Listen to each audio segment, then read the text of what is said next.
Hey guys, Punjab National Bank requirement 2026 ৰ কাৰণে notification আহিছে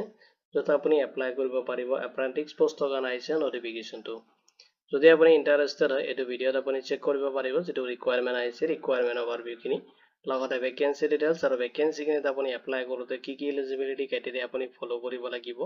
কেনেকৈ আপুনি apply কৰিব কেতিয়াৰ পৰা apply start হ'ব selection process কেনেকুৱা থাকিব monthly আপুনি salary কিমান ৰিসিভ কৰিব তাৰে কমপ্লিট ডিটেইলছ মই এই ভিডিওত আপোনাক সিস্টেমেটিক প্ৰভাইড কৰিম যদি এই ৰিকোয়াৰমেন্ট ৰিলেটেড কোনো ধৰণৰ কোৱেশ্চন থাকে আপুনি ভিডিওটোৰ কমেন্ট সেকশনত কমেন্ট কৰি দিব উইদিন 48 আৱাৰ্ছ আপুনি জবলেট এসকে টিমৰ পৰা ৰেসপন্স পাব তাহক দেৰি নকৰি আজিৰ ভিডিওটো আৰম্ভ কৰো পাঞ্জাব নেশনেল বেংক ৰিকোয়াৰমেন্ট 2026 ৰ কাৰণে নটিফিকেশন আহিছে যত আপুনি এপ্ৰেন্টিছ পোষ্টত এপ্লাই কৰিব পাৰিব এপ্লাই যেটো মোড হয় আপুনি অনলাইনত কৰিব লাগিব যত আপোনাৰ পোষ্ট দি আছে 5138 পোষ্টত আপুনি এপ্লাই কৰিব পাৰিব যদি আপুনি ইন্টাৰেস্টেড হয় তেতিয়াহলে আপুনি এটো ভিডিওত কমপ্লিট ডিটেইলছ সিস্টেমেটিক চেক কৰিব পাৰিব এতিয়া চাই লওক যেটো ৰিকোয়াৰমেন্ট আহিছে ৰিকোয়াৰমেন্ট ওভাৰভিউ খিনি অৰ্গেনাইজেচন নেম পাঞ্জাব নেশনেল বেংকৰ পৰা আহিছে নটিফিকেশনটো পোষ্ট নেম দি আছে এপ্ৰেন্টিছ পোষ্টত আপুনি এপ্লাই কৰিব পাৰিব টোটাল ভেকেন্সিজ দি আছে আপুনি এপ্লাই কৰিব পাৰিব 5138 পোষ্টৰ কাৰণে job type যেটো apprentice post ৰ কাৰণে আহিছে notification টো আৰু application যেটো মোড হয় আপুনি অনলাইনত এপ্লাই কৰিব লাগিব কেনেকৈ আপুনি অনলাইনত এপ্লাই কৰিব তাৰে বেসিক ডিটেইলছ মই আপোনাক এই ভিডিওতে প্ৰভাইড কৰি দিম যেটো ট্ৰেইনিং লোকেশন হয় across India হ'ব আৰু জব খিনি আপোনাৰ state and category wise divide কৰি দিয়া আছে অফিশিয়াল যেটো ওয়েবসাইট আছে আপুনি ভিজিট কৰিব পাৰিব যিকোনো ব্ৰাউজাৰ এটা ওপেন কৰি কিনে যদি আপুনি pnb.bank.in সাৰ্চ কৰে পাঞ্জাব নেশনেল বেংকৰ যেটো অফিশিয়াল ওয়েবসাইট আছে আপুনি তাতে ভিজিট কৰিব পাৰিব এতিয়া ভেকেন্সি ডিটেইলছ খিনি চাই লওক যত আপোনাৰ ভেকেন্সি দি আছে 5138 পোষ্টত আপুনি এপ্লাই কৰিব পাৰিব তো ভেকেন্সি খিনি ক্যাটেগৰি ওয়াইজ ডিভাইড কৰি দিয়া আছে এতিয়া চাই লওক ভেকেন্সি খিনি এপ্লাই কৰোতে কি কি এলিজিবিলিটি ক্ৰাইটেৰিয়া আপুনি ফলো কৰিব লাগিব ফাৰ্ষ্টত এডুকেশনাল কোৱালিফিকেশন খিনি চাই লওক এডুকেশনাল কোৱালিফিকেশন বিচাৰিছে যদি আপুনি গ্ৰেজুৱেচন ডিগ্ৰীটো কমপ্লিট কৰিছে যিকোনো ডিসিপ্লিনৰ পৰা লগতে যিকোনো ৰেকগনাইজড ইউনিভাৰ্সিটি বা ইনষ্টিটিউচনৰ পৰা আপুনি গ্ৰেজুৱেচন ডিগ্ৰীটো কমপ্লিট কৰিব লাগিব তেতিয়াহলে আপুনি এটো ভেকেন্সিৰ কাৰণে এলিজিবল হ'ব নেক্সট আপুনি ফলো কৰিব লাগিব as লিমিটটো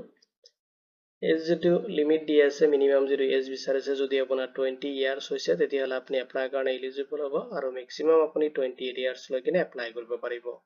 as the relaxation kini applicable hobo as per the government যেটো rules and norms আছে লগতে category wise আপুনি এখিনি ৰিসিভ কৰিব local language require হ'ব আপুনি যেটো ষ্টেটৰ পৰা এপ্লাই কৰিব তাৰ যেটো local language হয় এটা আপুনি ভালকে জানিব লাগিব তেতিয়াহলে আপুনি এটো ভেকেন্সিত এপ্লাই কৰিব পাৰিব নেক্সট চাইলক এটো ৰিকোয়াৰমেন্টত আপোনাৰ সিলেকশন প্ৰসেস কেনেকুৱা হ'ব সিলেকশন প্ৰসেসত আপুনি কেইবাটা ষ্টেপ ফলো কৰিব লাগিব ফাৰ্ষ্টত আপোনাৰ অনলাইন ৰিটেন এক্সামিনেশন অটেম্প কৰিব লাগিব নেক্সট আপোনাৰ লোকেল ল্যাঙ্গুৱেজ যেটো প্ৰফিচিয়েন্সি টেষ্ট আপুনি অটেম্প কৰিব লাগিব নেক্সটত আপোনাৰ ডকুমেন্টস ভেৰিফিকেশন হ'ব তাৰ পিছত আপোনাৰ মেডিকেল এক্সামিনেশন এখিনি প্ৰসেসত আপোনাৰ যেটো সিলেকশন প্ৰসেস হয় এখিনি কমপ্লিট কৰা হ'ব এতিয়া চাইলক স্যালাৰি ডিটেইলছ খিনি তো স্যালাৰি খিনি আপোনাৰ মান্থলি আপুনি যেটো ৰেমুনাৰেশন পাব স্পেনটো এটা আপোনাৰ ৰুৰাল সেমি আৰবান বা যদি আৰবান ব্ৰাঞ্চত হয় তেতিয়াহলে আপুনি 12300 আপুনি পাৰ মান্থ ৰিসিভ কৰিব লগতে যদি আপুনি মেট্ৰো ব্ৰাঞ্চত থাকে তেতিয়াহলে আপুনি 15000 পাৰ মান্থ ৰিসিভ কৰিব দৈটো স্যালাৰিৰ লগত আপোনাক কোনো ধৰণৰ এডিশনাল প্ৰভাইড কৰা নহব অনলি আপুনি যেটো স্যালাৰি এইখিনি ৰিসিভ কৰিব এতিয়া চাইলক এপ্লিকেশন ফি এপ্লাই কৰোতে আপুনি এপ্লিকেশন ফি পেমেন্ট কৰিব লাগিব আৰু পেমেন্ট কিনি ক্যাটেগৰি ওয়াইজ ডিভাইড কৰি দিয়া আছে যদি আপুনি general OBC and EWS candidate হয় লগতে যদি মেল ক্যান্ডিডেট হয় তেতিয়াহলে আপুনি পেমেন্ট কৰিব লাগিব 944 rupees যদি আপুনি general OBC and EWS candidate লগতে আপুনি ফিমেল ক্যান্ডিডেট হয় তেতিয়াহলে আপুনি 708 rupees পেমেন্ট কৰিব লাগিব যদি আপুনি এসসি এসটি বা পিডব্লিউবিডি ক্যান্ডিডেট হয় তেতিয়াহলে আপুনি 236 rupees পেমেন্ট কৰিব লাগিব আৰু পেমেন্ট যেটো মোড হয় আপুনি অনলাইনত কৰিব লাগিব আৰু এটো পেমেন্ট নন ৰিফান্ডেবল হ'ব এতিয়া চাইলক কেনেকৈ আপুনি এপ্লাই কৰিব এপ্লাই কৰিবলৈ ফাৰ্ষ্টত আপুনি কেইবাটা ষ্টেপ ফলো কৰিব লাগিব তাৰ প্ৰথম যেটো ষ্টেপ হয় আপুনি ভিজিট কৰিব লাগিব অফিশিয়াল ওয়েবসাইটত যেটো পাঞ্জাব নেশনেল বেংকৰ অফিশিয়াল ওয়েবসাইট হয় তাতে ভিজিট কৰি কিনে আপুনি যাব লাগিব কেৰিয়াৰ এণ্ড ৰিকোয়াৰমেন্ট সেকশনত তাতে আপোনাৰ লেটেষ্ট যেটো ৰিকোয়াৰমেন্ট আহিছে পাঞ্জাব নেশনেল বেংকৰ এপ্ৰেন্টিছ ৰিকোয়াৰমেন্ট 2026 ৰ কাৰণে তাতে আপুনি ক্লিক কৰিব লাগিব আৰু ফাৰ্ষ্ট টাইম ভিজিট কৰি কিনে আপুনি ৰেজিষ্ট্ৰেশ্যন কৰিব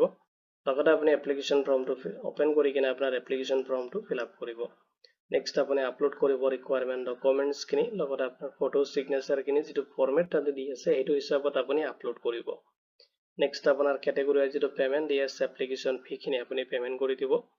নেক্সট এপ্লিকেশ্যন ফৰ্মটো সাবমিট কৰিব আছে ফিউচাৰ ৰেফাৰেন্সৰ কাৰণে আপোনাৰ যেটা এপ্লিকেশ্যন একনলেজমেন্ট ৰিসিভ হয় লগতে আপুনি যদি পেমেন্ট কৰিছে পেমেন্ট ৰিসিপ্টটো আপুনি প্ৰিন্ট আউট ৰাখিব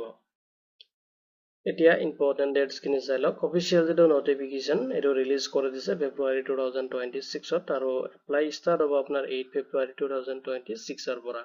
আৰু এপ্লাইৰ যেটো ডেডলাইন দি আছে লাষ্ট আপুনি 24 ফেব্ৰুৱাৰী 2026 ৰ 5 pm লৈ কিনে এপ্লাই কৰিব পাৰিব ইম্পৰ্টেন্ট লিংক কিনি আপুনি এটা ভিডিওৰ ডেসক্ৰিপচনত পাই যাব লগত আপুনি ভিজিট কৰিব পাৰে জব ডেস্ক পৰ্টেলত তাতে ডিটেইলছ কিনি সিস্টেমেটিক পাই যাব লগত আপুনি ইম্পৰ্টেন্ট লিংকও তাতে চেক কৰিব পাৰিব ইম্পৰ্টেন্ট নোট চাই লব এটো যেটো ৰিকুৱাৰমেন্ট হয় এটো এপ্ৰেন্টিস ট্ৰেইনিংৰ কাৰণে আপোনাক হায়াৰিং কৰা হ'ব লগতে এপ্ৰেন্টিস যেটো ৰিকুৱাৰমেন্ট হ'ব এটো কোনো ধৰণৰ